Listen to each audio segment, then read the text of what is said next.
ओम नमो भगवते वासुदेवाय. सार्थ सुबोध ज्ञानेश्वरी. लेखन व वाचन सौ मनीषा भास्कर अभ्यंकर, महाराष्ट्र, मिरज 416410. अध्याय 13वा. क्षेत्र क्षेत्रज्ञ योग. क्षेत्र क्षेत्रज्ञ संबंधी भगवंतांचे मत. भाग 10वा. सुख आणि दुःख. ओव्या आहेत 127 ते 133. इच्छा आणि द्वेष यांचं स्पष्टीकरण केल्यावर ज्ञानदेव सुख व दुःख स्पष्ट करत आहेत. आता यावरी सुख ते एवंविध देख, जेणे एकेची अशेख विसरे जीवू. आता यानंतर सुख ते या प्रकारचे आहे. ते असे समज की ज्या एकाच्या योगानेच जीव सर्व विसरून जातो. मना वाचे काये जे आपुली आण वाये, देह स्मृतीची त्राये मोडीत जेये. जे मनाला, वाचेला व कायेला आपली शपथ घालते म्हणजे व्यापार बंद करते आणि जे देहस्मृतीचे बळ मोडीत येते. जयाचे जाळेपणे पांगुळा होई जे प्राणे, सात्विकासी दुणे वरीही लाभू. जे उत्पन्न झाले असता प्राण पांगळा होतो म्हणजे शांत होतो व सात्विक वृत्ती पूर्वीपेक्षा दुपटीने वर वाढते. का आघवियाची इंद्रिय वृत्ती, हृदयाची या एकांती, थापटूनी सुषुप्ती आणि जे का. आणि अर्जुना, जे सर्व इंद्रिय वृत्तींना इंद्रिय रूपी एकांत स्थळात आणून व त्यास तेथे थापटून गाढ निद्रा आणते. किम बहुना सोये जीव आत्मयाची लहे, तेथ जे होये तया नाम सुख. फार काय सांगावे, जीवाला आत्म्याचा लाभ जेथे प्राप्त होतो तेथे जी स्थिती होते त्या स्थितीला सुख हे नाव आहे. आणि ऐसी हे अवस्था न जोडता पार्था, जे जी जे तेची सर्वथा दुःख जाणे. आणि अर्जुना, अशी ही स्थिती प्राप्त न होता जे जगणे तेच सर्वथा दुःख आहे असे समज. ते मनोरथा संगे नव्हे, एरवी सिद्धी गेलेची आहे, हे दोन्हीची उपाये सुख दुःखासी. ते सुख मनोरथाच्या संगतीने प्राप्त होत नाही. एरवी म्हणजे मनाने मनोरथ करण्याचे सोडून दिले की ते स्वतः सिद्ध आहेच. हे दोनच उपाय म्हणजे मनाची स्थिरता व मनाची चंचलता सुख दुःखाला कारणीभूत आहेत.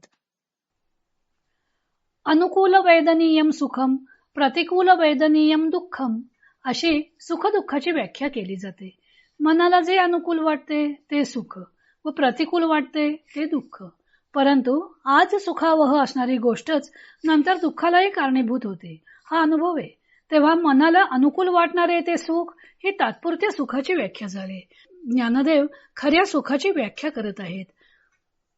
खरे सुख म्हणजे काय ते सांगताना ज्ञानदेव म्हणतात की जेणे एकची अशेख विसरे जीवू, ज्या एकामुळे इतर सर्व गोष्टींचा विसर पडतो ते खरं सुख. एखादी गोष्ट अनुभवत असताना मन त्या गोष्टीशी एकरूप झालेलं असतं. इतर कोणत्याही गोष्टीची आठवण राहत नाही. त्यावेळी जीवाला सुख होत असतं. तेव्हा सुख ही आंतरिक जाणीव आहे. बाह्य गोष्ट नाहीशी होताच सुखात अंतराय पडतो. फुलाचा सुगंध हुंगला की चित्तवृत्ती त्या सुगंधाशी एकरूप झालेली असते. तेव्हा मनाला सुख वाटतं. पण जीवाला वाटत असतं की सुख त्या सुगंधात आहे. पण तेच फुल कोमेजले की सुगंध यायचा बंद होतो. मग तेच फुल पण सुगंध देत नाही म्हटल्यावर ते सुखदायक होत नाही. जीव ते फेकून देतो. जोपर्यंत सुख जीवाला बाह्य गोष्टीत विषयात आहे असं वाटत असतं तोपर्यंत जीवाची विषय मिळवण्याची धडपड चालू राहते. तेव्हा अनुकूल वेदनीयम सुखम ही सुखाची व्याख्या बाह्य विषयातून मिळणाऱ्या सुखापुरती मर्यादित झाली. म्हणून ज्यामुळे जीव इतर सर्व गोष्टी विसरून जातो ते खरं सुख. सुखवृत्तीची तादात्म्य ते सुख. ते तादात्म्य बाह्य विषयांवर अवलंबून ठेवलं की बाह्य विषय नष्ट होतात सुखाची जाणीव विरून जाते. उलट ते बाह्य विषयावर अवलंबून नसेल तर ती जाणीव विरून जाणार नाही. म्हणून ज्ञानदेव सांगतात की जे काया वाचा मनाला आपली शपथ घालते म्हणजे त्यांचे व्यापार बंद पाडते व मी देहरूप आहे या कल्पनेचा विसर पडते ते खरे सुख. ते सुख लाभल्यावर प्राणही पांगुळतात. त्यामुळं शुद्ध सत्वगुणाचा उत्कर्ष होतो. मग जसा सत्वगुणाचा उत्कर्ष होईल तस तसा त्याला सुखाचा जास्तीत जास्त अनुभव येऊ लागतो. सत्वगुणाचा उत्कर्ष झाला की इंद्रियांचा विषयांकडे असणारा ओढा कमी होतो. मन अंतर्मुख होतं व इंद्रियांना हृदयात सुरम्य अशा एकांतात आणून पोचवतं. त्यातूनच हळूहळू जीवाचे आत्म्याशी मिलन होते. आत्माच एक सुखरूप असतो. त्यामुळे जीवाला जे सुख बाह्य विषयात अथवा अंतर्मुख झाल्यावर प्राप्त झाले असं वाटतं ते एका आत्मस्वरूपाचंच असतं. परंतु जीव अज्ञानाने ते सुख विषयातून मिळाले असं मानतो. सुख सुद्धा ज्ञेय विषयातच मोडत असल्यामुळे भगवंतांनी त्याचा क्षेत्रातच समावेश केलेला आहे. अर्थातच अशी सुखाची अवस्था प्राप्त झाली नाही तर ते दुःख होय हे ओघानच आलं. दुःखम अल्प सुखम स्मृतम असं त्रिपुरा रहस्यात म्हटलेलं आहे. क्षणभर सुखाची प्राप्ती होणे हेच दुःख होय, कारण ते सुख कायम टिकणारे नाही. ज्ञानदेव पुढे सांगतात की जीवाला अशी स्वरूप स्थिती प्राप्त न होता जे जीवन भोगावं लागतं त्याला दुःख असं म्हणतात. ते मनोरथ संगे नव्हे. सुख हे मनोरथाने प्राप्त होणारे नाही. वास्तविक सुख हा आत्म्याचाच धर्म आहे. त्यामुळे ते स्वतः सिद्धच आहे. त्यामुळे दुःख हेच तर खरं काल्पनिक आहे. तेव्हा मनोरथ करणे सोडून देऊन मन स्तब्ध राहते, स्थिरावते, तेव्हा स्वतः सिद्ध असणारे सुख स्वतःच प्रकटते. उलट मन ज्या वेळेला बेलगामपणे मनोरथ करत असते त्यावेळी दुःख निर्माण होतं. एकूण सुख आणि दुःख हे परस्पर सापेक्ष आहेत. जी विषयोपभोगात रममाण झाला की त्याला देह विस्मृती होते व सुखाचा अल्प परिचय होतो.